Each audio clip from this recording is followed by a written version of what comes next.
बोलो सच्चिदानंद भगवान की जय हो।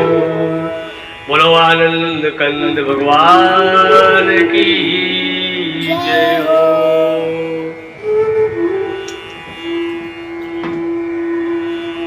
कि सच्चिदानंद रूपाय विश्वोत्पत्त्यादि हेतवे तापत्रय विनाशाय श्री कृष्णाय वयं नुमः। अखंड मंडलाकारं व्याप्तमेन चराचरं तत्पदं दर्शितं येन तस्मै श्री गुरुवे नमः। बोलो श्री सद्गुरुदेव भगवान की, बोलो आनंद कंद भगवान की जय हो। बोलो वृंदावन बिहारी लाल की जय हो। कहते हैं प्यारे, बड़े भाग्य से ये मानव तन हम लोगों को मिला है। मानव तन पाने का उपयोग क्या है?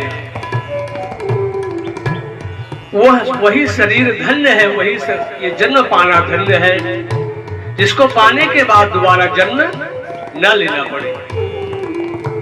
जिस शरीर को पाने के बाद जब ये शरीर छूटे तो दोबारा फिर कोई शरीर धारण ना करना पड़े, साक्षात नारायण के पास जाकर के उन्हीं में विलीन हो जाए। वही जीवन, वही शरीर, वही तन धन्य है। एक बार एक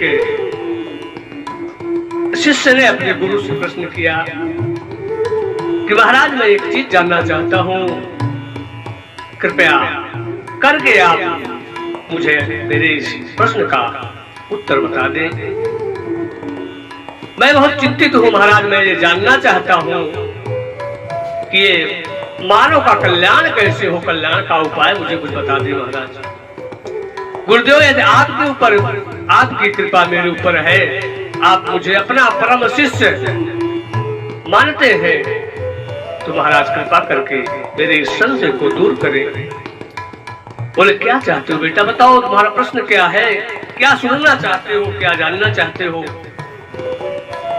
शिष्य ने गुरुजी से कहा अपने कि गुरुदेव मैं सिर्फ ये जानना चाहता हूँ कि मानव का कल्याण कैसे हो, मुझे क्या करना चाहिए जिससे उसका कल्याण हो। गुरुजी गदगद हो गए और बोले कि बेटा तुमने बहुत सुंदर प्रश्न किया है और अपने ही लिए नहीं, लोकहित के लिए किया है। जैसे माँ पार्वती ने भगवान शिव जी से प्रश्न किया था तो उन्होंने अपने लिए नहीं किया था, लोक कल्याण के लिए किया था। और भगवान जब शिव जी, जब पार्वती जी ने प्रश्न किया कि महाराज मैं राम जी की कथा सुनना चाहती हूँ, वो मुझे सुनाइए, तो भगवान शिव जी गदगद हो गए थे और कहा था कि देवी तुम धन्य हो, आज तुम्हारे समान कोई संसार में धन्य नहीं है। बाबा जी गोस्वामी तुलसीदास जी ने लिखा भी है क्या कि धन्य धन्य गिरिराज कुमारी, तुम समान नहीं को उपकारी। हे देवी आज तुम्हारे समान कोई संसार में उपकारी नहीं है, तुम धन्य हो। और एक बार नहीं दो बार कहा धन्य धन्य गिरिराज कुमारी, तुम धन्य हो देवी। तो इसी प्रकार गुरुजी ने शिष्य से कहा कि बेटा आज तुमने बहुत सुंदर प्रश्न किया है, ध्यान पूर्वक सुनो क्या करना चाहिए। जीवन में यदि कल्याण चाहते हो तो दो बातें सीख लो, आपका कल्याण हो जाएगा, जीव का कल्याण हो सकता है। बोले क्या? बोले पहली बात तो सीख लो कि भगवान का भजन करना चाहिए। भगवान जितना भी हो सके जीवन में, जब भी समय मिले भगवान का भजन करो, भगवान का ध्यान करो, मनन करो, चिंतन करो, उनके नाम रूप धाम का जो भी बन जाए उसका चिंतन करना चाहिए। दूसरी बात, एक बात भगवान का भजन करो, चिंतन करो, भगवान का ध्यान करें। और दूसरा, यदि कोई व्यक्ति आपके पास आ जाए भूखा प्यासा, तो उसके भूख क्षुधा की तृप्ति करना, उसके भूख को शांत करना, जो कुछ भी बन सके उसे देने का प्रयास करना चाहिए। गुरुजी ने एक प्रसंग सुनाया उस बच्चे को। एक प्रसंग हम आपको सुनाते हैं, कितना सुंदर प्रसंग है, बड़े ध्यान से सुनिएगा आप सब लोग। कहते हैं कि एक गांव में एक बहुत सज्जन व्यक्ति थे, बहुत ही सज्जन थे बेचारे। सड़क के किनारे गर्मी के महीने में एक सुंदर घड़े में सुंदर जल भर करके नित्य रखते थे और हमेशा सबको जल पिलाया करते थे, सबको रोक रोक करके जो भी आए उधर से जल पी करके जाया करते थे। तो एक दिन उसने ध्यान दिया कि 4 व्यक्ति प्रतिदिन वहां आते थे और जल पी करके वहां से जाया करते थे। आते तो थे 4 व्यक्ति, लेकिन वो उनको पहचानता नहीं था। तो एक दिन जब 4 व्यक्ति आए जल पीने के लिए, तो उसने प्रश्न किया उनसे कि भाई एक चीज ये बताओ, आप आते हो हमेशा कभी न कभी हर प्रतिदिन, लेकिन मैं ये जानना चाहता हूँ आप हो कौन, आपका रहने वाले कहाँ के हो? क्योंकि हमारे आप अगल बगल गांव के या हमारे नजदीक के तो आप हो नहीं, क्योंकि अपने गांव वालों को सबको मैं जानता हूँ। आप कौन हो, कहाँ से आते हो, कहाँ आपका घर है, ये मुझे बताने की कृपा करें। तो 4 व्यक्तियों ने कहा कि नहीं, हम आपके ही गांव के बगल के हैं, यहीं से आते हैं। तो उसने कहा ना, आप हमारे गांव के आसपास के नहीं हो मित्र, कहाँ के हो बताओ तो। तब उन 4 व्यक्तियों ने जब बहुत जिद किया तो उन्होंने बताया कि मित्र, मैं आपके गांव का अगल बगल का नहीं हूँ, मैं साक्षात यमराज का दूत हूँ और आपके नगर से क्षेत्र के लोगों को प्राण हरने के लिए मैं यहाँ पर आता हूँ। और जब यह बात सुनी तो वो सज्जन व्यक्ति डर गया।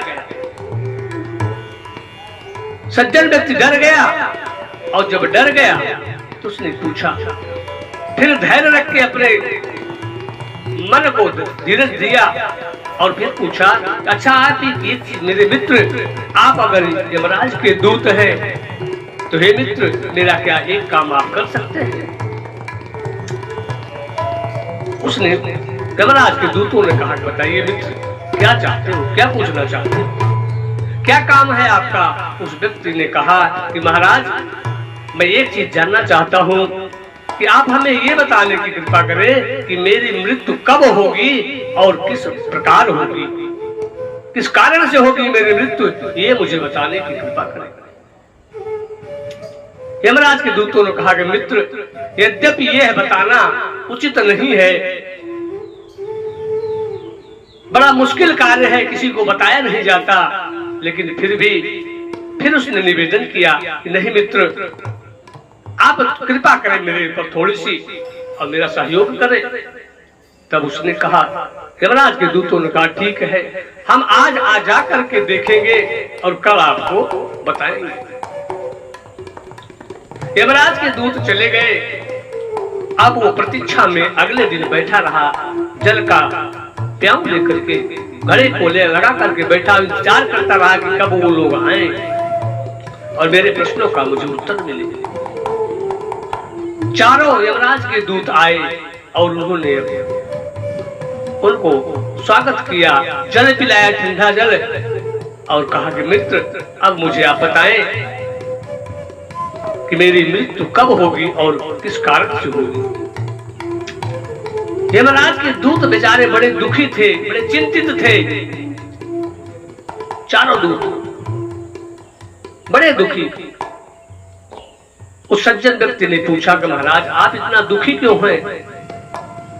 अरे आप चिंता मत करो, मरना तो सबको है, जो आया है सो जाएगा। आप बताइए कि कब हमारी मृत्यु होगी।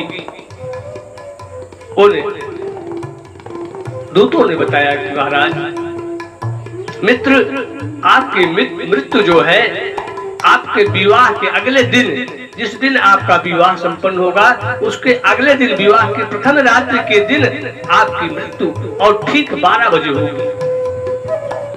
जब यह बात सुना तो दुखी हो गया। कि विवाह होगा, उसी के अगले दिन मेरी मृत्यु हो जाएगी। बड़ा दुखी हो गया। और एक सर्प आएगा, वो ठीक 12 बजे आपको डसेगा, उसके डसने से आपकी मृत्यु हो जाएगी। सज्जन व्यक्ति बड़े दुखी हो गए। अब वो तीनों दूत यमराज के आपस में उस मित्र से वार्ता करने लगे कि मित्र ऐसा क्यों नहीं करते, आप विवाह ही न करें तो आपकी मृत्यु भी नहीं होगी। जब तक आप विवाह नहीं करेंगे तब तक आपकी मृत्यु नहीं होगी। उसने मन में विचार किया कि ठीक है, अब हम विवाह नहीं करेंगे। लेकिन जो चौथा यमराज का दूत था वो और ज्यादा दुखी था, बहुत दुखी था। उसकी आंखों से झरझर आंसू बह रहे थे, बड़ा चिंतित था, दुखी था। तीनों साथियों ने पूछा यमराज के दूतों ने कि मित्र, ये मेरा मित्र है, तुम्हारा भी मित्र है, हम भी दुखी हैं, लेकिन मैं देख रहा हूँ कि आप बहुत ज्यादा दुखी हो, आपके नेत्रों से इतने आंसू बह रहे हैं। ऐसी कौन सी बात है जो आप बहुत ज्यादा दुखी हो? तब उस चौथे यमराज के दूत ने कहा कि मित्र, ये मेरा सज्जन व्यक्ति जो मुझे हमेशा जल पिलाता है, ठंडा जल आने के बाद मेरा हाल चाल समाचार पूछता है, बिठाता है, ससम्मान से सम्मान करता है, ये जो इसको जो सर्प डसेगा वो कोई दूसरा नहीं होगा, वो मैं ही सर्प बन करके इनको डसूंगा और इनकी मृत्यु होगी। इनकी मृत्यु का कारण मैं बनूंगा, इसलिए मैं आज बहुत दुखी हूँ। मुझे बहुत चिंता है कि ऐसे सज्जन व्यक्ति की मृत्यु का कारण मैं ही बनूंगा, इसलिए मैं बहुत दुखी हूँ।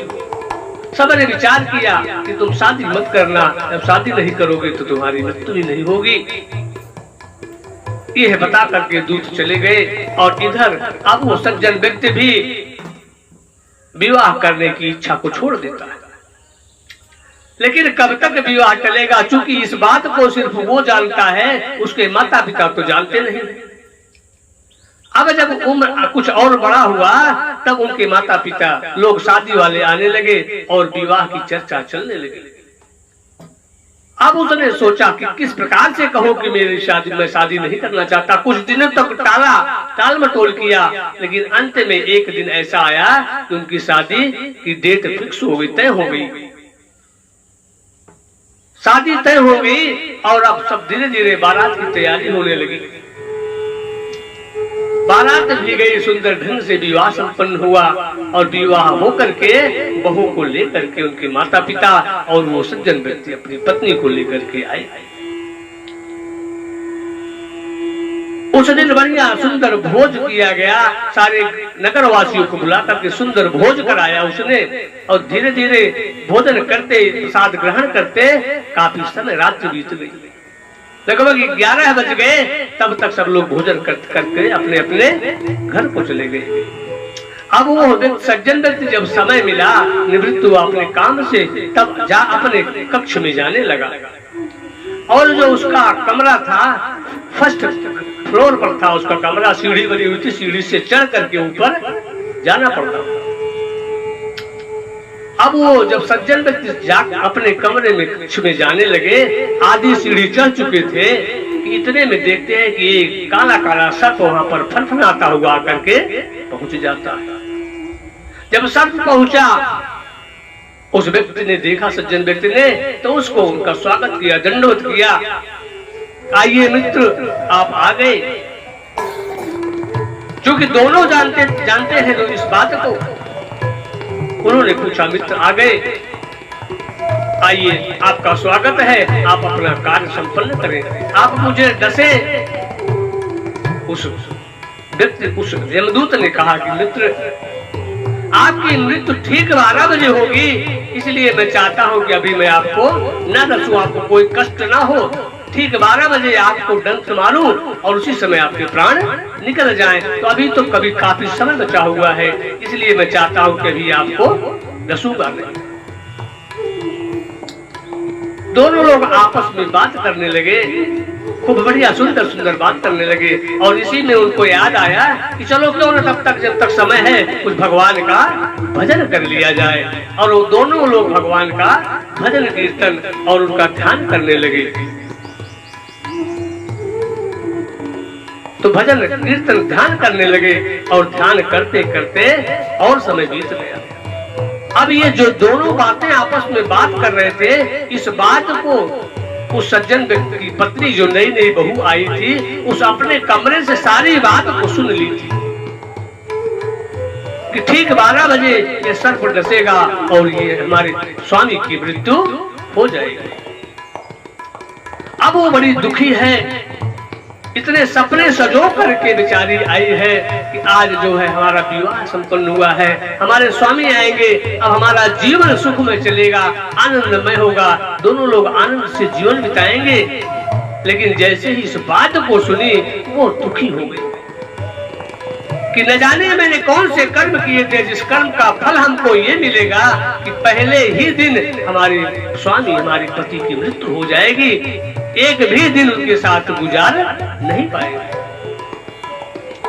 उसके आंखों से झरझरा के आंसू गिरने लगे, रोने लगी बेचारी, दुख के मारे चिंतित है। और इधर ये दोनों लोग आपस में भजन कर रहे हैं। समय और भी इतना नजदीक आने लगा। इतने में उन्हीं के बगल में, घर के बगल एक बहुत ही गरीब परिवार रहता था, जिसमें 2 ही व्यक्ति थे, पिता और बेटी। बेटी गर्भवती थी, उसी के कुछ देर पहले उसको पुत्र रत्न की प्राप्ति हुई थी। एक छोटा सा बच्चा हुआ था, जन्म लिया उसके घर में कोख से। अब जब बच्चा जन्म लिया तब उस बेटी ने अपने पिता से कहा कि पिताजी मुझे कुछ खाने के लिए मुझसे कुछ दीजिए, मुझे बहुत तेजी से भूख लगी है, आप मुझे कुछ दीजिए। पिता घर में देखे, रसोई में देखे, भंडार में देखे, कुछ नहीं मिला। जाकर के बेटी से कहे कि बेटी घर में तो कुछ भी नहीं है, मैं तुम्हें भोजन खाने के लिए क्या दूं? वो भी दुखी हो गए। बेटी ने कहा कि पिताजी यदि आप मुझे कुछ खाने के लिए नहीं देंगे तो मैं इस बच्चे को ही खा जाऊंगी, क्योंकि इतनी तेज मेरी भूख लगी है, मेरा पेट इतना कुछ न कुछ मांग रहा है, इस समय चाहिए, जरूर कुछ दीजिए, नहीं तो मैं इस बच्चे को ही खा जाऊंगी अपनी भूख को, क्षुधा को तृप्त करने के लिए। पिताजी ने कहा कि बेटी रुको, हम देखते हैं, कुछ व्यवस्था करते हैं। बाहर निकल करके आए और उन्हीं के घर के सामने कुछ दूर पर खड़े होकर के आवाज लगाई कि अरे कोई है, जरा सा मुझे मेरी बेटी के लिए कोई भोजन दे दो, मेरी बेटी भूख के मारे तड़प रही है, कोई है सज्जन व्यक्ति, धर्मात्मा। और ये बात जो है उस जो नई नई बहू आई थी सज्जन व्यक्ति की पत्नी, उसके कानों में ये बात पहुंची। जब ये बात उसके कानों में पहुंची कि कोई क्षुधा के मारे मर रहा है, कुछ मांग रहा है, तब तो उसने सोचा अपने पति के लिए जो सुंदर थाली तैयार करके रखी थी, सजा करके 56 भोग तैयार किया था, अब वो सोचने लगी कि ये मेरा पति तो अभी कुछ क्षणों में भगवत धाम को चले जाएंगे, इस शरीर को छोड़ देंगे, इस भोजन को ग्रहण भी नहीं कर पाएंगे। तो ऐसा क्यों न करें कि आज कोई भूखा व्यक्ति रो रहा है, विलाप कर रहा है, तड़प रहा है, इस भोजन को दे दे, इससे उसकी ही क्षुधा की तृप्ति हो जाए। ये भाव उसके मन में जगा और उसने क्या किया, एक सीढ़ी से उसका पति आ रहा था, दूसरी तरफ भी सीढ़ी बनी हुई थी उतरने के लिए, पीछे के सीढ़ी से उतर करके जा करके उस जहाँ पे बाबा आवाज चिल्ला रहे थे उनके पास गई और सुंदर भोजन की थाली को उनको पकड़ा दिया। ये बाबा जी लीजिए, और कौन भूखा है, कौन तड़प रहा है, ले जाके उसको भोजन करा दीजिए। बोलो वृंदावन बिहारी लाल की जय हो। वो बूढ़े व्यक्ति उस भोजन की थाली को लिए और ले जाकर के अपनी बेटी को दिया। बेटी जो भूख से तड़प रही थी, तिलमिला रही थी, छटपटा रही थी भूख के मारे, यहाँ तक कि अपने बच्चे को भी खाने के लिए तैयार थी, उसने क्या किया, उस सुंदर भोजन को, थाली को जब देखा, सुगंध उसके नासिका में गई और नेत्रों से उस भोजन को, 56 भोग को देखा तो गदगद हो गई, प्रसन्न हो गई और प्रेम से उस भोजन को ग्रहण किया और उसकी क्षुधा मिट गई। जब क्षुधा मिट गई तब उसने अपने पिताजी को बुलाया और कहा कि पिताजी, इस भोजन को कहाँ मिला, ये भोजन आपको कहाँ मिला, किसने दिया? पिताजी ने कहा, बेटी इसको तो मैं नहीं जानता कि इसको किसने कौन दिया है, मैं उसको पहचानता नहीं हूँ, लेकिन एक कोई नई मेरी दुल्हन लग रही थी, उसी ने इस थाली को ला करके दिया है। गदगद हो गई। उसने आज उसके मन में ये भाव जगा कि धन्य है आज जिसने मेरे इस सुधा को तृप्त किया है, मेरी भूख को शांत किया है, मेरे इस बच्चे को मरने से बचाया है। क्योंकि अगर भोजन ना मिलता तो अपने बच्चे को ही खा जाती। उसने उसके मन में भाव जगा, प्रसन्नता हुई उसके प्रति और आशीर्वाद दिया कि जाइए, मैं आशीर्वाद देती हूँ कि जिसने इस भोजन को मुझे कराया है वो सदा सुहागिन बनी रहे, अखंड सौभाग्य उसको प्राप्त हो। वृंदावन बिहारी लाल की जय हो। और जब ये आशीर्वाद उसको मिल गया तब यमराज जो दूत भेजे थे उसको मारने के लिए, उसने यमराज ने अपने दूत को संदेश भेजा कि तुम वहां से वापस आ जाओ, उसको मत डसो। बोले क्यों? बोले क्योंकि उसको आशीर्वाद अखंड सौभाग्य का मिल चुका है, अब तुम उसका कुछ बिगाड़ नहीं सकते, वहां से वापस चले जाओ।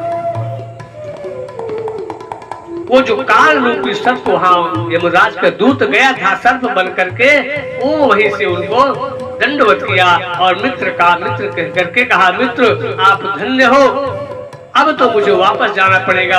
मैं चाहता भी था कि तुम न काटूं, मुझे तो न डसूं, ये मेरी इच्छा भी थी और मेरी इच्छा की आज पूर्ति हो गई। मैं आपको डसूंगा नहीं, संदेशा मिला है कि वैसे ही वापस चले आओ आप। उसको उसकी उम्र तो बढ़ा दी गई है भगवान ने, उसकी उम्र को आज 12 बजे के बजाय 100 वर्ष उसकी उम्र और बढ़ा दिया है। इस प्रकार काल वहां से वापस आ गया और अब जब समय आया 12 बजे का, वो अपनी पत्नी के पास पहुंचा तो दोनों पति पत्नी आनंद पूर्वक प्रसन्नता पूर्वक वहां अपना जीवन बिताने लगे। बोलो वृंदावन बिहारी लाल की जय, बोलो आनंद कंद भगवान की जय। तो कहता इस प्रसंग का भाव ये प्यारे कि जीवन में भगवान ने सुंदर तन दिया, बुद्धि दिया, विवेक दिया, ये मानव तन दिया। ये मानव तन बड़े भाग्य से मिलता है और इस शरीर को पाने के लिए देवता भी लालायित रहते हैं। इसलिए अगर भगवान ने ये सुंदर तन दिया है तो हमेशा जब भी जितना बन सके भगवान का भजन, भगवान का कीर्तन, भगवान के कथा प्रसंग श्रवण पान करते रहे और भूखे को भोजन, जो जरूरतमंद है उसको भोजन कराते रहे। ये दोनों बातें हमेशा ध्यान में रखनी चाहिए कि जितना बन सके भगवान का भजन करे। कोई भूखा व्यक्ति, प्यासा व्यक्ति कोई आता है तो जो भी बन सके उसको भोजन इत्यादि कराएं, उसकी क्षुधा को तृप्ति करें, जो भी बन सके करने का प्रयास करें। और यह जीवन में यदि हम आप धारण कर लेते हैं तो निश्चित रूप से हमारे जीवन में किसी ने ठीक ही कहा है क्या कि 4 वेद 6 शास्त्र में, 4 वेद 6 शास्त्र बने हैं, उसमें क्या लिखा हुआ उसका सारे ही है कि 4 वेद 6 शास्त्र में लिखी है बातें दो, दुख दीन है दुख होत है, सुख दीन है सुख हो। किसी को सुख दोगे तो आपके जीवन में कभी दुख नहीं आ सकता प्यारे, और किसी को दुख दोगे तो अपने जीवन में कभी सुख की भी उम्मीद मत करना। बोलो सच्चिदानंद भगवान की जय, बोलो आनंद कंद भगवान की, बोलो वृंदावन बिहारी लाल की, बोलो आनंद कंद भगवान की जय हो।